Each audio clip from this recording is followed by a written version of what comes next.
உலக தமிழர்களின் உள்ளங்களிலும் இல்லங்களிலும் ஒரே பேர் ஒலிக்கும். இதோ சோழ மண்ணில் தமிழக வெற்றி கழகத்தின் வெற்றி தலைவரே, தர்மத்தாயின் தவ புதல்வரே, வருக வருக வருக.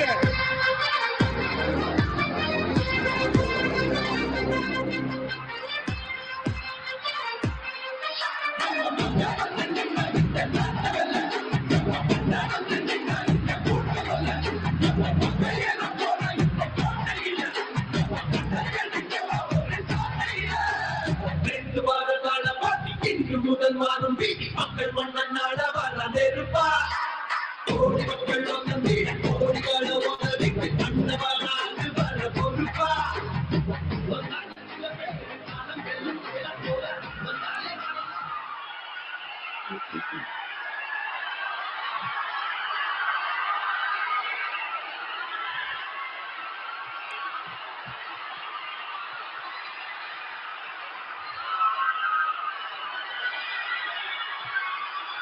நன்றி நன்றி நன்றி.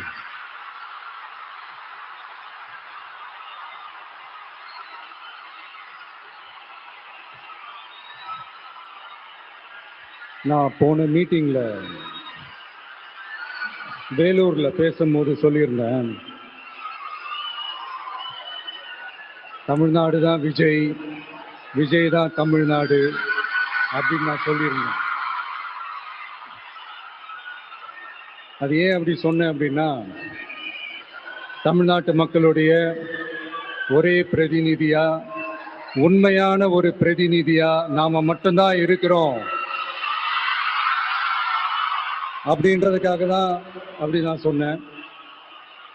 அப்புறம் அந்த தேர்தல் பத்தியும் நான் சொல்லியிருந்தேன், தமிழ்நாடு வர்சஸ் ஸ்டாலின் சார், அதாவது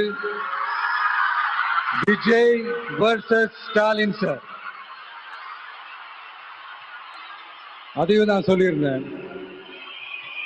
அப்புறம் இன்னொரு கேள்வியும் கேட்டிருந்தேன், இது தமிழ்நாடு சட்டசபைக்கான ஒரு தேர்தல், இதை ஏன் தமிழ்நாட்டுக்கும் டெல்லிக்குமான ஒரு எலெக்ஷன் சொல்றீங்க அப்படின்னு நான் கேட்டிருந்தேன். உடனே விஜய் பாஜகவுக்காக பேசுறாரு அப்படின்லாம் திருச்சி பேச ஆரம்பிச்சுட்டாங்க. அப்புறம் ரெகுலரா ஒன்று பண்ணுவாங்கல்ல, நம்மளுடைய சிறுபான்மை சகோதரர்களை பயமுறுத்தி பயமுறுத்தி ஒரு ஏமாத்து வேலை ஒன்று செய்வாங்கல்ல, அது இனிமே அவங்களால தொடர்ந்து செய்ய முடியாதுன்னு அவங்களுக்கு தெரிஞ்சு போச்சு. அதனாலதான் நான் என்ன பேசினாலும் அதை திருச்சி பேசுறது, அந்த தில்லு முள்ளு வேலைகள்லாம் அவங்க செய்ய ஆரம்பிச்சிட்டாங்க. சென்னையில டெல்லி டெல்லின்னு கூவுறதும், அடிக்கிற கொள்ளைக்கு ரைடு வந்துட்டா டெல்லிக்கு வெள்ளை கொடை பிடிக்கிறதும்,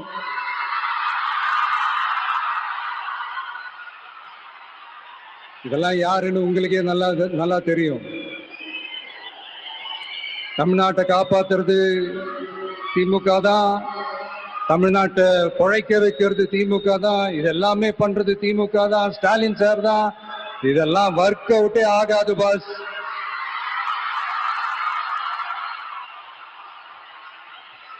சின்ன பசங்களாம் சொல்ல ஆரம்பிச்சுட்டாங்க, ஓம் சக்தி பராசக்தி, திமுக ஒரு தீய சக்தி.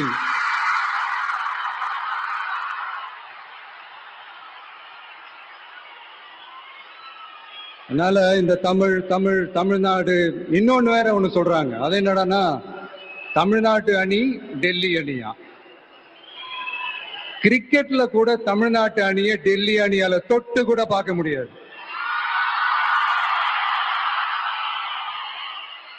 அப்படி இருக்கும்போது கிரிக்கெட்லயும் விசில போடுறது தமிழ்நாடு தான், சிஎஸ்கே.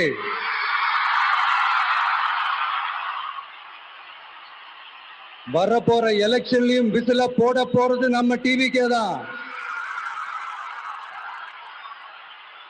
தமிழ்நாடு தான் டிவிக்கே, டிவிக்கே தான் தமிழ்நாடு. இந்த அணி அந்த அணி டெல்லி அணி இதெல்லாம் அனைத்தும் உடைஞ்சி நொறுங்கும், டிவிக்கே அடிச்சு நொறுக்கும்.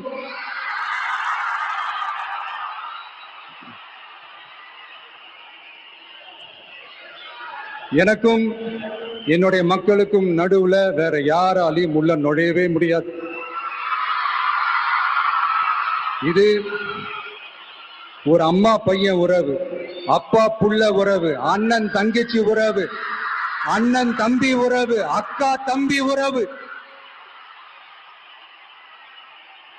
இது சும்மா ஒரு எலெக்ஷனுக்கு வந்த உறவு அப்படின்னு நினைச்சிடாதீங்க. இது இயற்கையாகவே அமைஞ்ச உறவு. இது எவ்வளவு டீப்பான உறவுன்றது நான் உணர்ந்திருக்கிறேன். அதே மாதிரி நம்ம தமிழ்நாடு மக்களும் இதை உணர்ந்து இருக்கிறாங்க. இன்னும் சிம்பிளா சொல்லணும்னா, மத்தவங்களுக்கு வேணா இது எலெக்ஷன், ஆனா எனக்கும் என்ன நேசிக்கிற மக்களுக்கும் it is an emotion.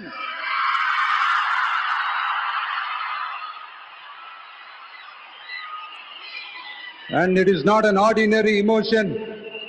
It is a powerful oceanic emotion.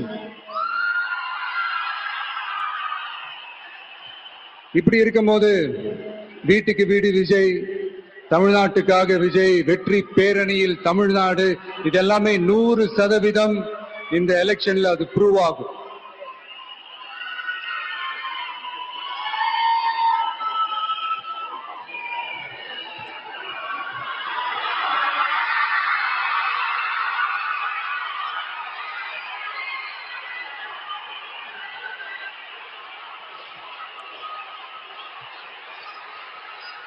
நீங்க எல்லாரும் எனக்கு இன்னொரு உறுதிமொழியை ஒண்ணு கொடுக்கணும்.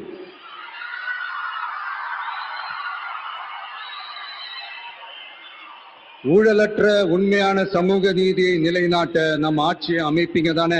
உங்களை தான் கேட்கிறேன், நம்ம ஆட்சியை அமைப்பீங்க தானே? இந்த விஜய்க்கு ஒரு வாய்ப்பு கொடுப்பீங்க தானே? உண்மையிலே கொடுப்பீங்க தானே? இந்த விஜய நம்புறீங்க தானே? ஒவ்வொரு வீட்லயும் விசில் சத்தம் கேட்கும் தானே? அந்த விசில் சத்தம் ஒவ்வொரு பூத்திலையும் புயலா ஒலிக்கும் தானே? Thank you, thank you, thank you.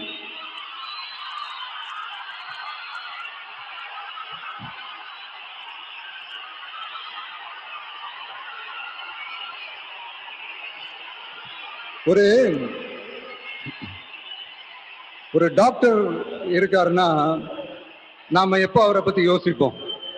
இப்ப நமக்கு ஏதாவது உடம்பு சரியில்லை அப்படின்னா அவரை யோசிப்போம், அவர் ஞாபகம் வரும்.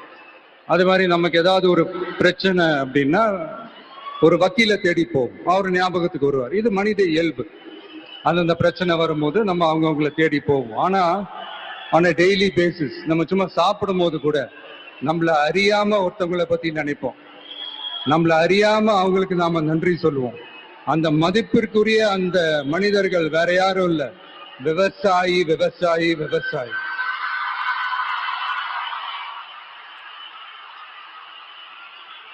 அவங்க பார்க்கறதுக்கு வேணா சாதாரணமா இருப்பாங்க, ஆனா அவங்க சாதாரணமான மனிதர்கள்லாம் கிடையாது. இந்த உலகத்தையும் மனிதர்களையும் படைச்சது கடவுள்னு சொல்லுவாங்க, ஆனா அந்த கடவுளுக்கே படையல் போடுற உயர்ந்த மனிதர்கள் தான் நம்ம விவசாயிகள். இந்த பூமியில உயிர் இருக்குது, இந்த பூமியில பூ பூக்கும், காய் காய்க்கும், பூத்து குலுங்கும்னு இந்த பூமியை அழகா காட்டி இந்த பூமிய சாமி ஆக்குறதுல இயற்கையோட சேர்ந்து நம்ம விவசாயிகளுக்கும் ஒரு முக்கிய பங்கு ஒண்ணு இருக்கு. அதனால நான் ஏதோ ஓவரா ஏதோ சொல்றேன்னு நினைக்காதீங்க.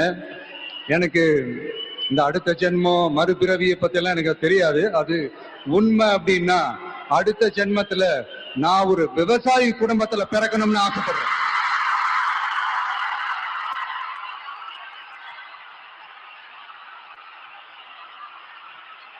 எனக்கு விவசாயத்தை பத்தி டீட்டெயில்டா தெரியாதுதான், நான் ஒத்துக்கிறேன். அதனால மத்தவங்க மாதிரி நானும் டெல்டாக்காரன் தான் அப்படின்னு உங்க காதுல டால்டா ஊத்தலாம் நான் வரல. எனக்கு விவசாயத்தை பத்தி டீட்டெயில்டா தெரியலன்னா கூட அவங்க படுற கஷ்டங்களை பத்தி எனக்கு நல்லாவே தெரியும். நம்மளுடைய முதல் அரசியல் பயணம் தொடங்கினதே அந்த பரந்தூர் விஷயத்தை கையில் எடுத்துதான். அதனால நம்மளுடைய இந்த ஆட்சி அமைஞ்சதும் தீர்க்க வேண்டிய முக்கியமான பிரச்சனைகள்ல நம்மளுடைய விவசாய பிரச்சனைகளும் ஒண்ணு. முதல்வர் அவர்களுக்கு இந்த மாதிரி நீங்க அது செஞ்சுட்டேன் இது செஞ்சுட்டேன் அப்படின்னு நிறைய பெருமையா சொல்லிக்கிறீங்களே, ஒரு அடிப்படை ஒரு பிரச்சனையை பத்தி ஒண்ணு பேசுவோமா? கொஞ்ச நாளைக்கு முன்னாடி ஐநா சபை ஒரு ரிப்போர்ட் ஒண்ணு வெளியிட்டு இருந்தாங்க. அது கூட தினத்தந்தி நியூஸ்ல கூட வந்துச்சு. உடனே கூகுள் பண்ணி எதுவும் தேடாதீங்க, உங்க ஏஜென்சி வச்சு எதுவும் சர்வே கிருவே எடுக்காதீங்க. எதுக்கு உங்களுக்கு சிரமம்? நானே என்னன்னு சொல்றேன். தண்ணீர் திவால் அப்படின்ற அந்த தலைப்புல தண்ணியே இல்லாம திவால் ஆக போகுது அப்படின்ற அந்த கட்டுரை படிக்கும் போது உண்மையிலேயே மனசுக்கு ரொம்ப பகீர்னு இருந்தது. இந்தியாவிலேயே அது முக்கியமா நம்ம தமிழ்நாட்டுல இன்னும் கொஞ்ச காலத்திலேயே தண்ணியே இல்லாம திவாலாக போகுதாம். அதுக்கு காரணம் நிலத்தடி நீரை பாதுகாக்காம விட்டதுதான் காரணமா. மண்ணையும் மணலையும் கொள்ளையடிச்சா பின்ன வேற என்ன நடக்கும்? மலைகளை முழுகினா பின்ன வேற என்ன நடக்கும்? கனிம வளங்களை கொள்ளையடிச்சா பின்ன வேற என்ன நடக்கும்? இந்த மணல் கொள்ளையில ஈடுபட்டவங்களை மேல நீங்க சரியா நடவடிக்கை எடுக்கலன்னு அது போதுமானதாக இல்லை அப்படின்ட்டு சென்னை உயர் நீதிமன்றம் சொன்னிச்சே, மறந்துட்டீங்களா? இந்த மணல் கொள்ளை, கனிம வள கொள்ளை, இதுக்கெல்லாம் காரணம் மணல் மாஃபியா குரூப் தான் மதுரை உயர் நீதிமன்றம் அந்த கிளை சொன்னிச்சு. அதை மறந்துட்டீங்களா? இந்த மணல் மாஃபியா குரூப் ஆதரவு அளிக்கிறது யாரு? உங்க திமுக கவர்மெண்ட் தானே. அது இல்லைன்னு சொல்ல முடியுமா? அவங்களோட டீலிங்ல இருக்கிறது யாரு? நீங்க தானே. அது இல்லைன்னு சொல்ல முடியுமா? தண்ணி திவாலாக போகுது, மணல் திவாலாக போகுது, கனிம வளம் திவாலாக போகுது. மொத்தத்துல உங்க ஆட்சியில தமிழ்நாடு திவாலாக போகுது. கடன் மேல கடன் வாங்கிட்டு உங்க கவர்மெண்டே குப்புரட்சி படுத்துக்கிச்சு.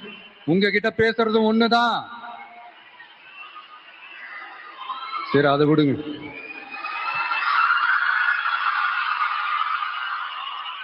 நம்ம விவசாயிகள் கஷ்டப்பட்டு விளைய வச்ச அந்த நெல் எல்லாம் மழையில நனைஞ்சி வீணா போச்சு. டெல்டா காரன்னு சொல்லிக்கிற நீங்க அதை ஏதாவது கவனிச்சிங்களா? அவங்களுடைய போராட்டம் எதுக்காவது கூட போய் நின்றுக்கிறீங்களா? கூண்டாஸ்ல மட்டும் போடுவீங்க. இதானே உங்களுடைய அந்த சாதனை. பரந்தூர் பிரச்சனை, உங்களுடைய உண்மையான நிலைப்பாடு என்ன? மேல்மா விஷயத்துல உங்களோட உண்மையான நிலைப்பாடு என்ன? தமிழகத்துல இருக்கிற எல்லா ஆறுகளையும் இணைப்போம், இந்தியாவிலேயே நாங்க தான் அதை பத்தி ஃபர்ஸ்ட் யோசிச்சோம் அப்படின்னு பெருமையா சொல்லிக்கிற இந்த திமுக கவர்மெண்ட் அவங்களுடைய நாக் என்னன்னு சொல்லவா? இந்த மாதிரி பெரிய பெரிய திட்டங்கள்லாம் ஆட்சிக்கு வந்த உடனே செய்ய மாட்டாங்க. அந்த ஆட்சி முடியிற டைம்ல, அந்த கடைசி 6 மாசம், அந்த 1 வருஷம், அந்த 1.5 வருஷத்துல அதுக்கான திட்டத்தை கொண்டு வருவாங்க, அதுக்கான அடிக்கலை நாட்டுவாங்க. அதுக்கப்புறம் எலெக்ஷன் வரும், தோத்துருவாங்க. கேட்டா எங்க ஆட்சி தான் முடிஞ்சிருச்சே அப்படின்னு நாடகம் ஆடுவாங்க. இல்ல, நான் தெரியாம தான் கேட்கிறேன். மக்கள் மேல உங்களுக்கு உண்மையிலே அந்த அக்கறை இருந்துச்சுன்னா ஆட்சிக்கு வந்த உடனே இந்த மாதிரி பெரிய பெரிய திட்டங்கள்லாம் ஸ்டார்ட் பண்ண வேண்டியது தானே. அதனால ஆட்சி முடியும் போது அடிக்கல் நாட்டுறது. ஓட்டுக்காக என்னென்னலாம் பேசுவீங்க, ஆனா மக்கள் இதெல்லாம் நம்புறதுக்கு அவங்க ஏமாளிங்க நினைச்சீங்களா? மக்களே, நம்மளுடைய ஆட்சி அமைஞ்சதும் இந்த மாதிரி பெரிய பெரிய திட்டங்கள்லாம் உடனே ஸ்டார்ட் பண்ணுவோம். அதை அந்த 5 வருஷத்துக்குள்ள அதை முடிக்கவும் ட்ரை பண்ணுவோம்.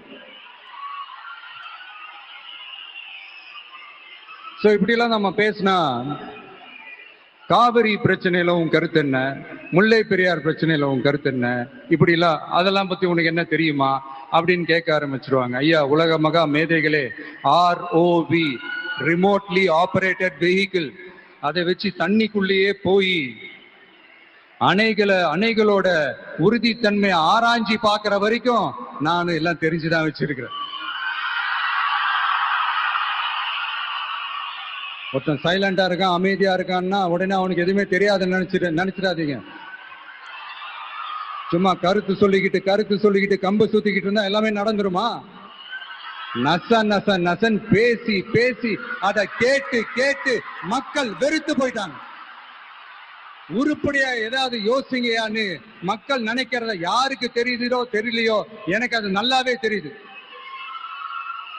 உரிய இடத்துக்கு போய் சம்பந்தப்பட்டவங்களோட பேசி அதுக்கான சொல்யூஷன் என்னன்னு தெரிஞ்சுக்கிட்டு அதை ப்ராப்பரா எக்ஸிக்யூட் பண்ணணும். அடுத்து நம்மளுடைய கடல் விவசாயிகளான